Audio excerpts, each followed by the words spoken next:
இந்த நாட்டை பொறுத்தவரை இஸ்லாமியர்களுடைய பங்களிப்பு என்ன அப்படிங்கிற உண்மையை நம்ம சொல்லாததன் காரணமாக இன்னைக்கு பொய்களும் புரட்டுகளும் என்ன பண்ணிட்டு இருக்காங்க, பரப்பிக்கிட்டு இருக்காங்க. ஆர்எஸ்எஸ், பாஜக இந்த ரெண்டு கும்பலும் சேர்ந்து வாயை திறந்தாலே பொய். ஏன்னா அவங்களுக்கு இன்னும் ஒரு வரலாறு கிடையாது. அப்ப என்ன நினைப்பாங்க, இருக்கிற வரலாறை நம்ம அழிச்சிடணும் அப்படின்னு தான் பார்ப்பாங்க. அதுதான் இன்னைக்கு அவங்க செஞ்சுட்டு இருக்காங்க. நீங்க ஊடகங்கள்ல பாத்தீங்கன்னா அந்த விவாதங்கள் எல்லாம் நீங்க பார்த்திருப்பீங்க. வீட்டுல எத்தனை பொய்களை அவங்க சொல்லிட்டு இருக்காங்க. சொல்றாங்களா இல்லையா? அவுரங்கசீப், முகலாய மாமன்னன் அவுரங்கசீப்பை பத்தி என்ன சொல்றாங்க? அவர் இந்துக்களை பாரபட்சமாக நடத்தினார், அதாவது கட்டாய மதமாற்றம் செய்தார், இந்துக்களை கொன்று குவித்தார், இந்து கோயில்களை இடித்தார். அவரை பத்தி மட்டுமா? மைசூர் புலி மாவீரன் திப்பு சுல்தானை பத்தி என்ன சொல்றாங்க? அவருடைய வாள் இருக்குல்ல, போர்வாள், அதுல நான் இந்துக்களை கொள்வேன் அப்படின்னு எழுதி வச்சிருந்தாராமா. எவ்வளவு வடிகட்டின பொய், கொஞ்சம் கூட கூச்சப்படுறது கிடையாது. அவ்வளவு பொய்கள் சொல்றாங்க. அது என்னன்னா பாதி. எப்பவுமே ஒண்ணு சொல்லுவாங்க, முழு பொய்யை விட பாதி உண்மை இருக்குல்ல, அது ரொம்ப ரொம்ப ஆபத்தானது. அவுரங்கசீப் பத்தி சொல்லப்படுற அந்த ஒரு விஷயத்துக்கு மட்டும் நான் விளக்கம் சொல்றேன். அவுரங்கசீப் இந்து கோயில்களை இடித்தார். ஆமா, இடிச்சார். ஏன் இடிச்சார் அதை நீ சொல்றியா? உனக்கு தைரியம் இருக்கா? அதை சொல்றதுக்கு துணிச்சல் இருக்கா? அவுரங்கசீப்பும் அவருடைய ஆளுகைக்கு கட்டுப்பட்டு இருக்கின்ற சிற்றரசர்களும் ஒரு இடத்துல இருந்து இன்னொரு இடத்துக்கு போறாங்க, ஒரு பயணம் போறாங்க, நீண்ட பயணம். போற வழியில நிறைய இந்து மன்னர்கள், இந்து சிற்றரசர்கள் அதுல இருக்காங்க, சமஸ்தானத்தினுடைய சிற்றரசர்கள். அவங்க கேட்கிறாங்க, போற வழியில் தான் என்ன இருக்கிறது? கங்கை ஆறு இருக்கிறது, காசி இருக்கிறது, நாங்கள் கங்கையில் நீராடி காசி விஸ்வநாதரை தரிசிக்க விரும்புகிறோம் அப்படின்னு கேட்கிறாங்க.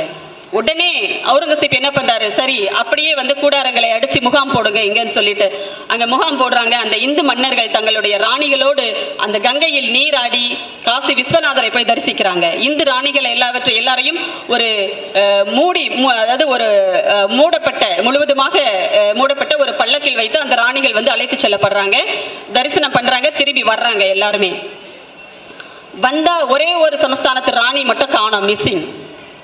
கட்ச் சமஸ்தானத்தினுடைய ராணியை மட்டும் காணல. எல்லாரும் தேடுறாங்க, காணோம். அவுரங்கசீப்புக்கு கடுமையான கோபம் வருது. உடனே அவருடைய அதிகாரிகளை அனுப்பி எங்க போனாங்களோ அங்க போய் தேடி பாருங்க. எல்லாரும் காசி விஸ்வநாதர் ஆலயத்துக்கு போறாங்க தேடுறதுக்கு. போய் தேடி பார்த்தா எங்குமே காணோம். அங்க ஒரு சிலை ஒண்ணு இருக்கு. அந்த சிலைக்கு கீழே பாத்தீங்கன்னா ஒரு சுரங்கப்பாதை கீழே போகுது. நிலவரைன்னு சொல்லுவாங்க, பூமிக்கு அடியில் இருக்கின்ற ரகசிய இடம். அந்த நிலவரைக்குள்ள போனா அந்த அதிகாரிகள் உள்ள போறாங்க. அங்க அவங்க பார்த்த காட்சி அவங்க அப்படியே அவங்க ரத்தத்தை கொதிக்க வைக்குது.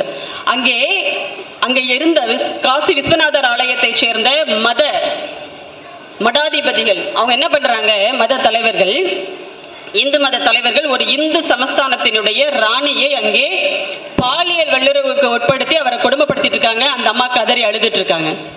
இந்த காட்சியை பார்த்ததும் அந்த அதிகாரிகள் அவுரங்கசீப் கிட்ட சொன்னதும் அவருக்கு கடுமையான கோபம் வருது. அங்க இருக்கிற அந்த மன்னர்கள், இந்து சமஸ்தானத்தினுடைய அந்த மன்னர்கள் எல்லாம் இந்துக்கள் தானே, அவங்க எல்லாம் சொல்றாங்க, இதுக்கு கண்டிப்பா ஒரு நியாயம் செஞ்சே தீரணும் பேரரசரே அப்படின்னு சொல்றாங்க. என்ன செய்யலாம்? இந்த கோயில் தீட்டுப்பட்டுருச்சு, அந்த கோயிலை என்ன பண்ணணும்? இடிக்கணும். உடனே என்ன பண்றாரு அவுரங்கசீப்? கோயிலை இடிக்கிறதுக்கு உத்தரவிடுறாரு. அப்ப கூட என்ன பண்றாரு, அங்க இருந்த காசி விஸ்வநாதரனுடைய அந்த விக்கிரகத்தை பத்திரமாக எடுத்து ஒரு இடத்துல வச்சுட்டு அந்த கோயிலை இடிக்கிறாரு. அதற்கு வேண்டுகோள் விடுத்தவர்கள் இந்து மன்னர்கள். அந்த கோயிலினுடைய அந்த மடத்தினுடைய அந்த தலைவரை, மூத்த மத தலைவர், அவரை கைது பண்றாரு. இது யார் எழுதியிருக்கா? யாரோ ஒரு இஸ்லாமியரோ அல்லது எங்களை போன்ற திராவிட இயக்கத்தை சேர்ந்தவர்களோ மற்றவர்களோ யாருமே எழுதல.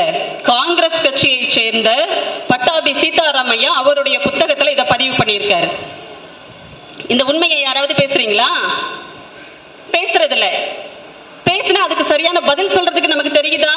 இல்ல. ஏன்னா அந்த உண்மையான வரலாறு நம்ம சொல்றது இல்லை யார்கிட்டையும், நம்ம பிள்ளைங்களுக்கு சொல்லி வளர்க்கல. அதனால வந்த வேணா இது. அதே மாதிரி திப்பு சுல்தான் பத்தி சொல்லப்படுற விஷயம், சிருங்கேரி மடம். அந்த சிருங்கேரி மடத்தை மராட்டிய மன்னர்கள், இந்து மன்னர்கள் சூறையாடுறாங்க. அந்த மடாதிபதி சச்சிதானந்த பாரதி போய் ஓடி ஒளிஞ்சுக்கிறாரு எங்கேயோ, உயிருக்கு பயந்து. அங்க இருந்து ஒரு கடிதம் எழுதுகிறார். யாருக்கு கடிதம் எழுதினாரு? திப்பு சுல்தானுக்கு கடிதம் எழுதுறாரு. அவர் உடனே ஒரு படையை அனுப்பி அந்த சிருங்கேரி மடத்தை காப்பாற்றியதோடு மட்டுமல்லாமல் அங்கு இடிக்கப்பட்ட சேதப்படுத்தப்பட்ட அந்த மடத்தை பெரும் பொருட்செலவு செய்து கட்டி கொடுத்ததோடு மீண்டும் அந்த மராட்டிய இந்து மன்னர்கள் வந்து அங்கே தாக்குதல் நடத்தாமல் இருப்பதற்காக ஒரு பெரிய படையையே அங்க நிறுத்தி வைக்கிறாரு காவலுக்கு. அவரை பார்த்துதான் சொல்றாங்க, அவர் வந்து கட்டாய மதமாற்றம் பண்ணாரு, மாட்டுக்கறி சாப்பிடணும்னு கட்டாயப்படுத்தினாரு, இந்துக்களை கொலை செய்தார் அப்படின்னு சொல்லிட்டு கோயில்களை இடித்தார்னு சொல்றாங்க. அவருடைய தலைநகரான ஸ்ரீரங்கப்பட்டினத்துல 100க்கும் மேற்பட்ட கோயில்கள், சிறியதும் பெரியதுமாக இந்து கோயில்கள் நிறைய இருந்துச்சு. ஆனால் ஒரே ஒரு மசூதி மட்டும்தான் இருந்துச்சு. ஆனால் அந்த மன்னனை பார்த்துதான் என்ன சொல்றாங்க, அவர் வந்து இந்து விரோதி அப்படின்னு சொல்றாங்க. அப்ப இந்த வரலாறெல்லாம் நமக்கு தெரிஞ்சிருக்கணும். அப்பதான் நம்ம என்ன பண்ண முடியும், எதிர்த்து தைரியமா நிக்க முடியும். இல்லைன்னா கொஞ்சம் பம்மிக்கிட்டு தான் இருக்க வேண்டியது இருக்கும். அதனால வரலாறு ரொம்ப முக்கியம் நமக்கு.